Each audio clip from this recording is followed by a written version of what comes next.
Study IQ IAS, अब तैयारी हुई अफोर्डेबल। नमस्कार दोस्तों एक बहुत बड़ी खबर आई है भारत के स्टॉक मार्केट के लिए, भारत की इकोनॉमी के लिए। मॉर्गन स्टैनले ने भारत की जो स्टेटस है, भारत का जो रेटिंग है, उसको अपग्रेड कर दिया है। बेसिकली क्या है ना कि दुनिया भर में अलग अलग रेटिंग एजेंसीज हैं, वो अपने हिसाब से रेटिंग देते हैं।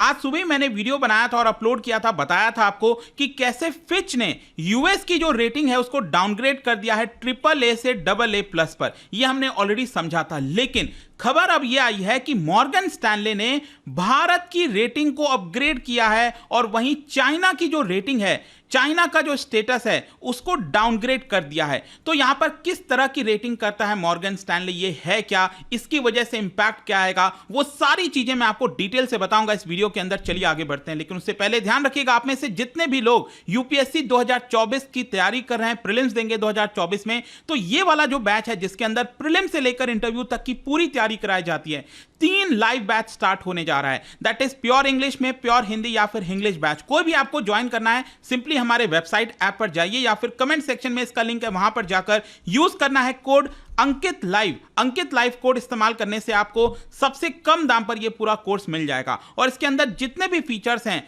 इसकी वजह से आपको कुछ भी और लेने की आवश्यकता नहीं पड़ेगी। 2025 की तैयारी कर रहे हैं तो यह वाला बैच ले सकते हैं। और इसके साथ साथ अगर आप MCQs अटेम्प्ट करना चाहते हैं तो मेरे इंस्टा पेज पर जाइए, वहां पर स्टोरीज में जितने भी MCQs हैं उसको आप अटेम्प्ट कर पाएंगे। चलिए शुरुआत करते हैं और सबसे पहले यह देखते हैं कि एग्जैक्टली हुआ क्या है। देखिए, लीडिंग ग्लोबल ब्रोकरेज फर्म है जिसका नाम है मॉर्गन स्टैनले। मैं आपको इसके बारे में पहले बता देता हूं। 1935 में इसका नाम चेंज हुआ था। 1935 में ये एक तरह से फाउंड हुआ था और इसके जो फाउंडर हैं उनका नाम है हेनरी स्टर्गिस मॉर्गन और हैरोल्ड स्टैनले। तो ये मॉर्गन एंड स्टैनले, इन्हीं दो के नाम पर पड़ा है ये, इसीलिए हम इसको मॉर्गन स्टैनले कहते हैं। और ये फाइनेंशियल सर्विसेज बेसिकली प्रोवाइड करता है, रिपोर्ट हो गया, रेटिंग हो गया, इस तरह की चीजें मॉर्गन स्टैनले के द्वारा प्रोवाइड की जाती हैं। इसका हेडक्वार्टर न्यूयॉर्क सिटी में देखने को मिलेगा। तो हुआ क्या है कि इनके द्वारा जो एशियन इकोनॉमीज हैं, जो एशिया की इकोनॉमीज हैं, जिसके अंदर चाइना भी आता है, भारत भी आता है, पाकिस्तान भी आता है, बांग्लादेश भी आता है,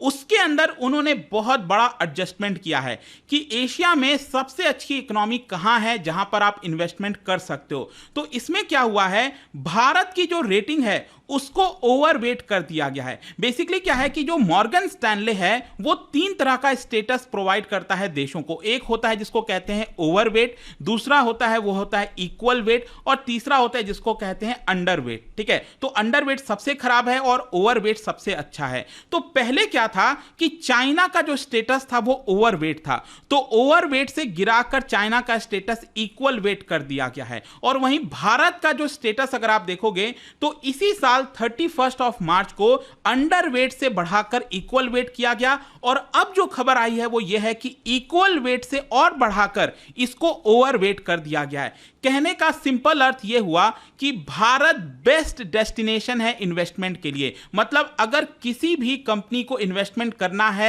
एशिया के अंदर तो Bharat is the best country जहां पर यह इन्वेस्टमेंट किया जा सकता है। इसका सिंपल अर्थ यह हुआ। यह आप देख सकते हो, यहां पर मॉर्गन स्टैनले ने कहा है India is now the top ranked most preferred market among emerging markets. मतलब इमर्जिंग मार्केट में, इमर्जिंग इकोनॉमीज में अगर हम देखें तो भारत सबसे टॉप पर है। पहले ये भारत 6th पर हुआ करता था, हमारा 6ठा रैंक हुआ करता था, लेकिन अब हम टॉप पर आ चुके हैं, चाइना से भी आगे निकल चुके हैं। तो आज के डेट में जो भी कुछ इन्वेस्टमेंट आएगा तेजी से भारत में और देखने को मिलेगा। अब यहां पर मॉर्गन स्टैनले ने यह भी कहा है कि due to supportive foreign inflow, मतलब भारत में जिस तरह से फॉरेन इनफ्लो आ रहा है, पैसा आ रहा है, मैक्रो स्टेबिलिटी है, भारत की इकोनॉमी अच्छी है, पॉजिटिव अर्निंग आउटलुक है, इन सारे चीजों की वजह से ऐसा हुआ है। अब इसका सिग्निफिकेंस क्या है? देखो, सिग्निफिकेंस बहुत सिंपल है। यहां पर क्या है कि एशिया के अंदर अगर आप देखोगे चाइना और भारत दोनों में काफी होड़ मची हुई है। हम सबको पता है कि चाइना ने पिछले 2 दशक से कितना तेजी से ग्रो किया है,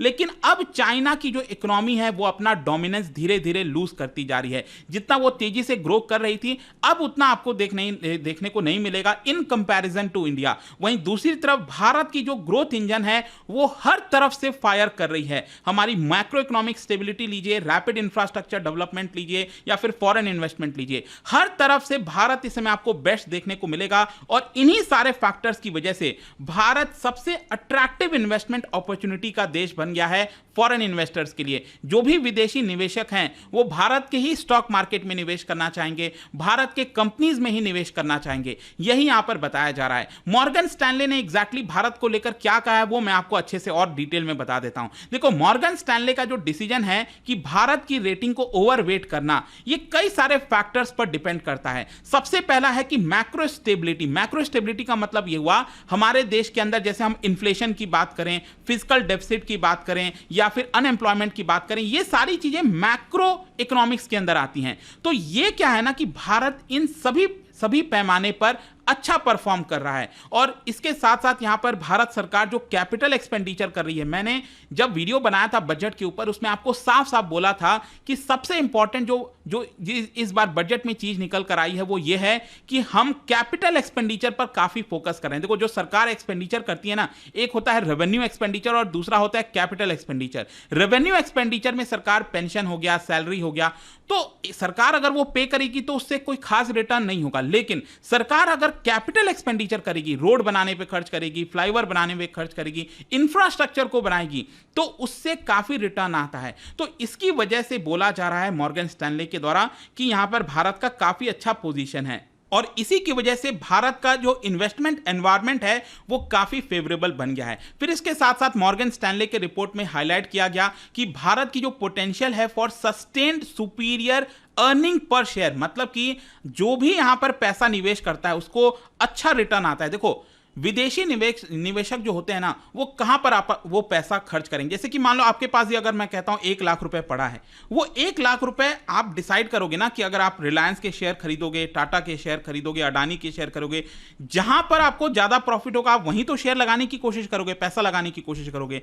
सेम उसी प्रकार से बोला जा रहा है कि भारत में जो भी निवेश करता है उसको अच्छा अर्निंग होता है, प्रॉफिट आता है। फिर इसके साथ साथ यहां पर रिपोर्ट में यह भी बोला गया कि भारत की जो यंग डेमोग्राफिक प्रोफाइल है, हमारी 60% से ज्यादा आबादी वर्किंग एज पॉपुलेशन में देखने को मिलेगी, 64% के आसपास। तो इसकी वजह से क्या है कि एक नया बूस्ट देखने को मिलता है। जो इक्विटी इनफ्लोज हैं वो भी तेजी से भारत में आ रहे हैं। फॉरेन डायरेक्ट इन्वेस्टमेंट, जो लंबे समय तक के लिए पैसा आता है विदेश से, वो भी भारत में आ रहा है। पोर्टफोलियो इनफ्लोज, मतलब कि फॉरेन पोर्टफोलियो जो इन्वेस्टर्स होते हैं वो भी भारत के अंदर निवेश कर रहे हैं। और यही सब कारण यहां पर मॉर्गन स्टैनले ने बताए हैं। देखिए, यहां पर एक और इंटरेस्टिंग चीज हुई है। मॉर्गन स्टैनले ने अपने रिपोर्ट के अंदर जो सेक्टर्स हैं भारत में वो कौन से अच्छा परफॉर्म करेंगे उसको भी अपग्रेड किया है। जैसे कि इंडस्ट्रियल्स हो गए, फाइनेंशियल्स हो गए, कंज्यूमर्स हो गए। कंज्यूमर जो स्टॉक्स होते हैं ना, जो एफएमसीजी स्टॉक होते हैं, आईटीसी हो गया, इस तरह के जो कई सारे स्टॉक्स होते हैं वो बहुत अच्छा परफॉर्म करेंगे भारत के अंदर।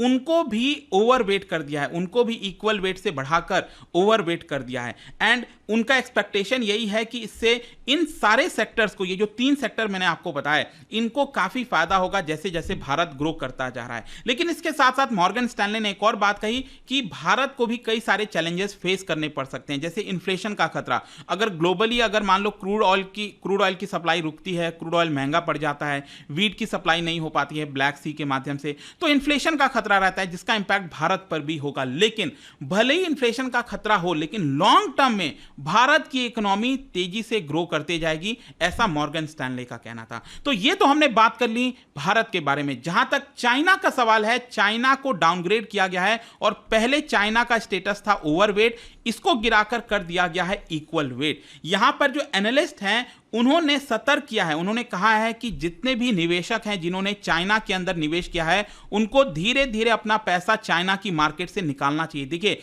ये बहुत बड़ा स्टेटमेंट है। मॉर्गन स्टैनले ने बेसिकली ये कहा है कि जितने भी लोगों ने अपना पैसा चाइना के स्टॉक मार्केट में निवेश किया है, चाइना के अंदर निवेश किया है, उनको धीरे धीरे अपना पैसा निकालते रहना चाहिए, क्योंकि अगर वो ऐसा नहीं निकालेंगे तो आगे चलकर उनका पैसा डूब सकता है चाइना में। क्यों? क्योंकि उनका कहना है कि इस समय चाइना की स्टॉक मार्केट में बूम इसी की वजह से आया है क्योंकि वहां की सरकार जो है वो बहुत सारा स्टिमुलस पैकेज लेकर आ रही है, बहुत सारा पैसा सरकार, चाइना की सरकार खुद से डाल रही है। लेकिन उसकी भी लिमिट होगी ना, आखिरकार चाइना की सरकार कब तक ये पैकेज डालती रहेगी, कब तक वो पैसा स्टॉक मार्केट में डालती रहेगी। तो कहीं ना कहीं आगे चलकर उसकी लिमिटेशन है, तो इसलिए उनको धीरे धीरे अपना पैसा निवेशकों को निकालते रहना चाहिए। फिर इसके साथ साथ रिपोर्ट के अंदर बोला गया कि चाइना में बहुत सारे इंप्रूवमेंट की आवश्यकता है, जैसे लोकल गवर्नमेंट फाइनेंसिंग व्हीकल हो गया, प्रॉपर्टी मार्केट हो गया, लेबर मार्केट हो गया, जियोपॉलिटिकल फैक्टर्स हो गए। चाइना को हर पैमाने पर यहां पर अपने आप को ठीक करने की कोशिश करनी है, अदरवाइज चाइना का जो फ्यूचर है वो खराब हो सकता है। इनफ्लोज, चाइना में जो पैसा आना है, वहां की जो पोटेंशियल है वो यहां पर धीरे धीरे डिटोरिएट होती जाएगी। अब क्वेश्चन ये है कि क्या इससे भारत को बड़ा फायदा होगा? बिल्कुल, China's loss could be India's gain, और इसीलिए मैंने यहां पर थंबनेल में भी आपको बोला है China's past could be India's future. जी हां, यहां पर क्या है कि अभी तक जो भी निवेशक होता था, जो भी इन्वेस्टमेंट आता था, वो सिर्फ चाइना के अंदर आता था, लेकिन अब क्योंकि इस तरह से स्टेटस चेंज हो रहा है और अब चीजें भारत के फेवर में होती जा रही हैं। आप ऑलरेडी देख रहे होंगे दुनिया की मेजर कंपनीज एप्पल, फॉक्सकॉन, जो पहले चाइना के अंदर निवेश करती थी, अब वो धीरे धीरे डाइवर्सिफाई कर रही हैं और भारत के अंदर आ रही हैं और अपना जो ऑपरेशंस है उसको चाइना से शिफ्ट करके भारत लाना चाहती हैं। जैसे कि यहां पर अगर हम इलेक्ट्रिक व्हीकल टेस्ला की बात करें तो वो भी अब भारत आ रहा है। यहां पर भी इनफैक्ट आज सुबह ही मैं पढ़ रहा था, उन्होंने टेस्ला ने पुणे के अंदर 5 साल के लिए जो ऑफिस है, 5 आई थिंक शायद 15 साल, कुछ वैसा ही था, सुबह पढ़ा था मैंने,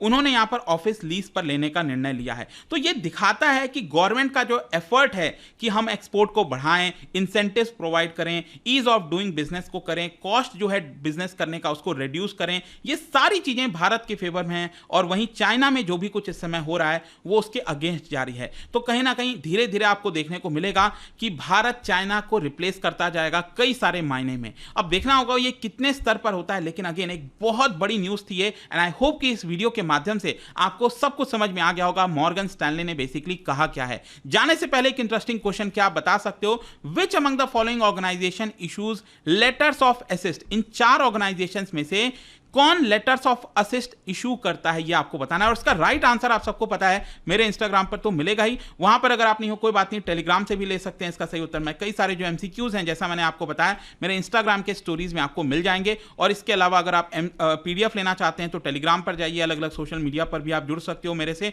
और जैसा मैं आपको कह रहा था कि यूपीएससी का बैच लेना हो, कोई भी लेना हो, यहां पर just use the code Ankit live, किसी भी प्रकार का बैच हो, इससे आपको मैक्सिमम डिस्काउंट मिलेगा हमारे स्टडी IQ ऐप पे। एंड आई होप कि वीडियो आपको पसंद आया होगा। मिलता हूं आपसे next time. Till then, thank you very much, see you soon. Study IQ IAS, अब तैयारी हुई अफोर्डेबल।